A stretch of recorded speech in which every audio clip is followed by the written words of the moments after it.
Namaste bachcho, how are you? I hope that you all are doing very well at your home with your family members in this lockdown period. Students, as you all know that we have discussed about family, its types, family tradition, family support, culture and the family languages. So students, today we will move forward in this chapter 1, importance of family. So you all are instructed to watch this video till the end. So let's start the next topic. So students, let's start our next topic of this chapter 1, importance of family. Our next topic is participation in family activities, and the next topic is our role model. So let's start with the participation in family activities. So see here, children's participation in family activities includes the opportunity for children to express their points of view, opinions and decision making ability that affect their lives. बच्चों, आप देखते होंगे कि family में हर occasion पे तरह तरह की एक्टिविटीज़ होती है। जैसे आप नॉर्मली एक ले लो कि अभी मान लो न्यू ईयर सेलिब्रेशन ही करना है, या होली मनाना है, या कोई भी क्रिसमस ही मनाना है, दिवाली मनाना है, छठ पूजा मनाना है, कोई भी एक ऐसा ओकेज़न ले लो जिसमें बहुत सारी एक्टिविटीज़ इन्वॉल्व है। तो मान लो कि न्यू ईयर सेलिब्रेशन कर रहे हैं, तो न्यू ईयर सेलिब्रेशन हम अपने पारिवारिक ट्रेडिशन कल्चर के अनुसार ही करेंगे, as we studied in a previous class about the family tradition and culture. So मान लेते हैं बहुत लोगों के यहाँ नए साल की शुरुआत में कुछ पूजा पाठ करने की, कुछ इबादत करने की, इस तरह की रीति रिवाज प्रचलित है, तो हम उन सारी चीज़ों में एक्टिवली हिस्सा लेते हैं। और जैसे पूजा की थाली सजाना, मिठाई खरीद के लाना, या फिर किस कलर का सजावट करना है, किस तरह से सजावट करना है, इन सारी चीज़ों में अपना ओपिनियन देना, क्या सही है, कौन सा गुलदस्ता अच्छा लगेगा, कौन सी मिठाई लानी है, ये सारी चीज़ें हम अपने पॉइंट ऑफ व्यूज़ में देते हैं। और साथ ही साथ अगर उस एक्टिविटी में हमें कोई रिस्पॉन्सिबिलिटी मिल गई, जैसे मान लीजिए आपको कहा मम्मा ने कि जाओ बेटा पूजा के लिए अच्छे अच्छे जो खिले हुए फूल होंगे उनको तोड़ के लेते आना, तो आप क्या करोगे? आप एक ही कलर का फूल ले आओगे या चाहोगे कि अलग अलग कलर के फूल लेके आएँ? तो यह क्या हुआ, यह आपकी मम्मा ने तो सिर्फ कहा फूल लेके आओ, लेकिन आप फूल तोड़ने बागीचे में गए और आपने अलग अलग कलर्स के 3-4 तरह के फूल तोड़े। तो यह क्या हुआ? आपका डिसीजन मेकिंग हुआ कि आपने निर्णय लिया, आपने एक डिसीजन लिया कि मैं इसको तोड़ के ले जा रहा हूँ।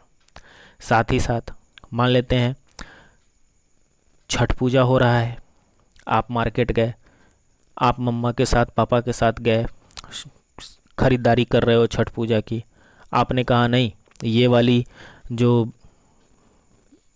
टोकरी है ये अच्छी नहीं लग रही है, पापा ये खरीद लो। तो यह आपका पॉइंट ऑफ व्यू हुआ। तो फैमिली एक्टिविटीज़ एक ऐसा जगह है, एक ऐसी एक्टिविटी है जहाँ पे हम खुले मन से अपने पॉइंट ऑफ व्यूज़ को रख सकते हैं। जैसे स्कूल में ही कोई सेलिब्रेशन हो रहा है, आप उसमें पार्टिसिपेट कर रहे हो, मान लो कोई डांस ही हो रहा है, मान लेते हैं कोई स्टेप अच्छा नहीं जा रहा है, तो आप उसमें आगे आते हो और कहते हो कि नहीं ये डांस स्टेप ऐसे नहीं, इस तरह से किया जाए। तो यह क्या हुआ, यह जो पॉइंट ऑफ व्यू रखने की जो आदत होती है, यह हमें फैमिली एक्टिविटीज़ में हिस्सा लेने के दौरान ही हमारे अंदर डेवलप होता है। मान लेते हैं आज घर में पनीर भी है, आलू भी है, गोभी भी है, आपने कहा नहीं आज ना मुझे पनीर खाने का मन है, आपने अपना पॉइंट ऑफ व्यू का रखा ना। तो इस तरह से फैमिली एक्टिविटीज़ ऐसी एक्टिविटीज़ है, ऐसे सेलिब्रेशंस होते हैं, ऐसे क्रियाकलाप, ऐसे रिचुअल्स होते हैं जिसमें आप अगर हिस्सा लेते हैं तो आपके अंदर अपने नज़रिए को रखने की आज़ादी परिवार में मिलती है। तो इस तरह से आपका पॉइंट ऑफ व्यू रखने का जो आदत होता है वह डेवलप होता है। साथ ही साथ आप निर्णय लेने की जो क्षमता होती है वह भी आपके अंदर डेवलप होती है, जो आपको लाइफ में आगे बहुत काम देती है। So let's move forward. Every child is different in quality, so participation in different family activities controlled by adults help them to identify their quality and ability. मान लेते हैं आपने फैमिली एक्टिविटीज़ जो हो रही है, आप गए बाज़ार, गए शॉपिंग करने के लिए ही आपको बोल दिया गया, आप बहुत कम पैसे में बहुत अच्छी अच्छी चीज़ें खरीद के ले आए। तो यह क्या है? दिखाता है कि आप में बार्गेनिंग करने की क्षमता अच्छी है। आपको बोला गया दिवाली में कि चलो आप रंगोली बना लो सबके साथ मिलके, आपने बहुत अच्छी रंगोली बना दी। तो डिफरेंट डिफरेंट एक्टिविटीज़ में आप जैसे जैसे हिस्सा लेते हो, आपकी अपनी क्वालिटी जो है, आपके अंदर की जो कला है वह निखर कर बाहर आती है। और जब यह बाहर आती है तो धीरे धीरे हम पहले परिवार में अपनी क्वालिटी एबिलिटी को शो करते हैं, फिर जब हमें एक अच्छा प्लेटफॉर्म स्कूल में, कॉलेजेस में जब हमें कोई अच्छा प्लेटफॉर्म मिलता है तो हम वहाँ भी अपने क्वालिटी और एबिलिटी को दिखाने का प्रयास करते हैं, वो हमें हिम्मत आती है। और जब हम अपनी क्वालिटी को दिखा रहे होते हैं अपने परिवार में, मान लेते हैं मैंने रंगोली पहली बार बनाया या फिर कोई पेंटिंग बनाई, वह थोड़ा गड़बड़ हो गया, तो मम्मी पापा या एडल्ट्स ने बताया कि नहीं, इस तरह से नहीं, इसको इस तरह से करो, इस तरह से लेफ़्ट साइड थोड़ा करोगे तो ज़्यादा अट्रैक्टिव दिखेगा। आपने उसमें सुधार किया और आपकी पेंटिंग की एबिलिटी बढ़ती चली गई। आप हैंड राइटिंग लिख रहे हो, कर्सिव लिख रहे हो, अच्छे लिख रहे हो, लेकिन थोड़ी कमी है, तो आपके एडल्ट्स का मतलब हुआ आपके फैमिली के बड़े मेंबर्स ने आपको बताया कि नहीं, इसको इस तरह से बेटा थोड़ा और ऐसे करके पेंसिल पकड़ के लिखो तो और अच्छा हो जाएगा। तो यह होता है फ़ायदा फैमिली एक्टिविटीज़ में हिस्सा लेने का। और यह सबसे पहला प्लेटफॉर्म होता है जहाँ पे बच्चे जब धीरे धीरे बड़े होते हैं तो अपनी एबिलिटी, अपनी क्वालिटी को शो करते हैं, खुले दिल से अपने पॉइंट ऑफ व्यूज़ को रखते हैं, खुले दिल से अपना डिसीजन लेते हैं। Okay, let's move forward. Our next topic is our role model. So the family members always tell the children about great personalities, their achievements, ideas and messages for their overall development as a good human beings. बच्चों, role model का मतलब होता है कि हमारे लिए कोई ऐसा आदर्श, आइडियल पर्सन, आदर्श जिसे हम मानते हैं, हम उसके जैसा बनना चाहते हैं, उसी को बोलते हैं रोल मॉडल। तो फैमिली मेम्बर्स जो हैं, हमसे जो बड़े लोग हैं, वह हमें अधिकतर किसी न किसी महान आदमी, किसी ग्रेट आदमी के बारे में कुछ न कुछ बताते रहते हैं हमेशा, ताकि हम उनके आइडियाज़ को बताते रहते हैं, ताकि हम उनके जैसे बन सकें, हमारा ओवरऑल डेवलपमेंट हो सके।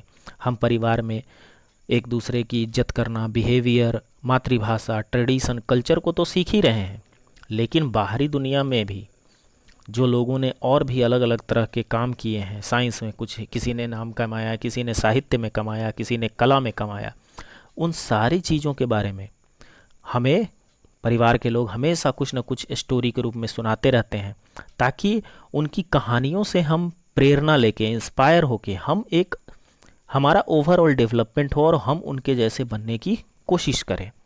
जैसे मान लीजिए कभी आपने दिवाली में आपने पटाखा उड़ाया बहुत सारा, और अचानक आपके दिमाग में आया कि रॉकेट किस तरह से बना। ये रॉकेट अचानक एक तीली में आग लगा देने से वो उतना ऊंचाई पे कैसे चला जाता है। आपने इसके बारे में पापा से डिस्कस किया, बड़े भाई से डिस्कस किया, मम्मा से डिस्कस किया, तो मम्मा पापा ने बताया कि यह एक साइंस है, रॉकेट साइंस है। और हमारे देश में रॉकेट साइंस का फादर अगर किसी को कहा जाता है तो वो कौन है? Late doctor APJ Abdul Kalam, जिन्होंने भारत को न्यूक्लियर पावर बनाया। रॉकेट साइंस की दुनिया में उन्होंने बहुत ज़्यादा नाम कमाया, वह हमारे देश के प्रेसिडेंट भी बने। तो जैसे ही हमें यह जानकारी मिलेगी, हमारे अंदर यह उत्सुकता जागेगी कि नहीं, मुझे भी रॉकेट साइंस में कुछ करना है, मुझे भी डॉक्टर APJ अब्दुल कलाम की तरह बनना है, तो उस दिन से हमारे रोल मॉडल कौन हो गए? डॉक्टर APJ अब्दुल कलाम हो गए। ठीक है। अब मान लीजिए किसी को हिंदी कविता में बहुत ज़्यादा इंटरेस्ट है, वह बहुत कम उम्र से ही कविताएं पढ़ रहा है, बहुत मज़े ले ले के कविताओं को गा रहा है, पढ़ रहा है। तो ये देखते हुए उसने कि कोई कविता देखी, पढ़ी, वह उसे बहुत अच्छी लगी, तो उस कविता के राइटर का नाम अपने मम्मी पापा शिक्षक से पूछा कि सर ये कौन थे, इनके बारे में बताइए।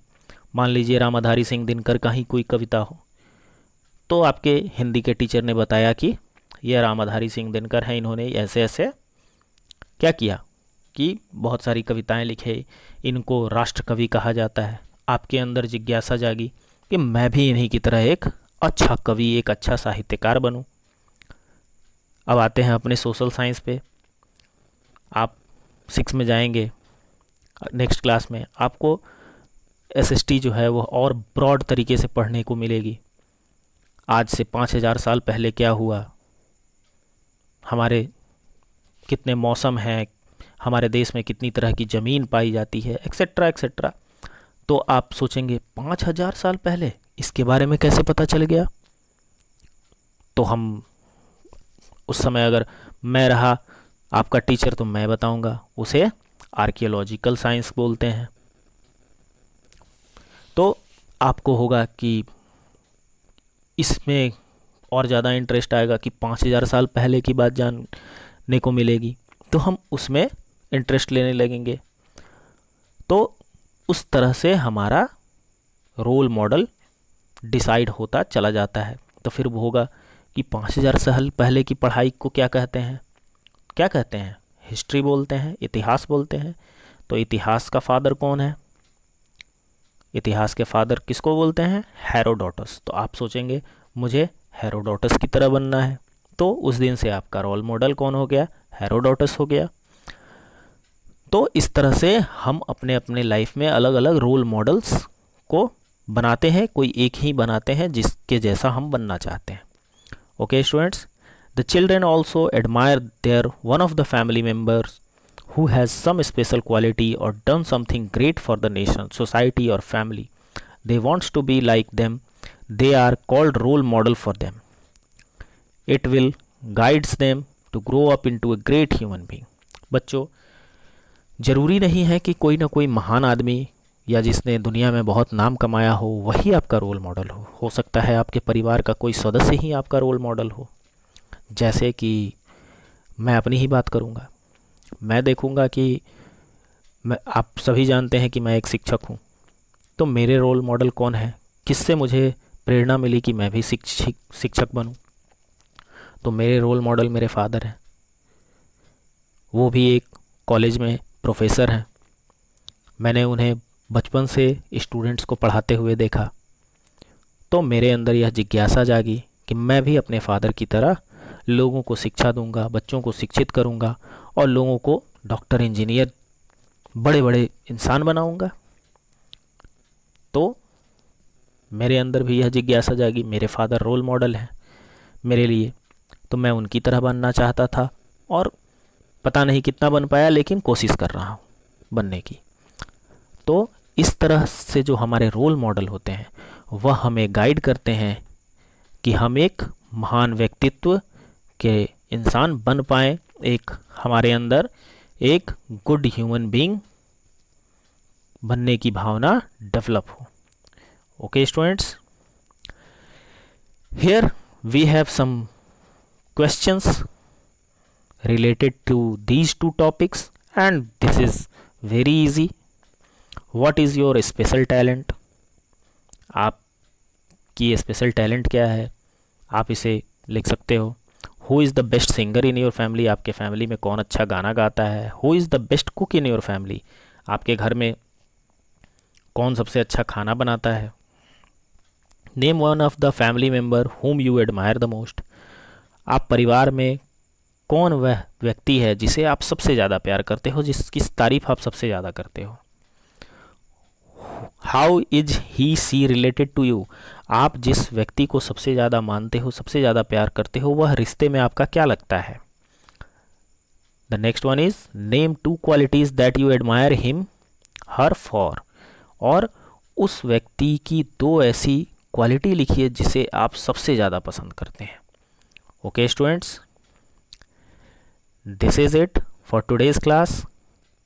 In a next class we will discuss the objective questions, the short answer questions and the long answer type questions. Till then, stay safe at your home with your family members, study hard. Bye bye.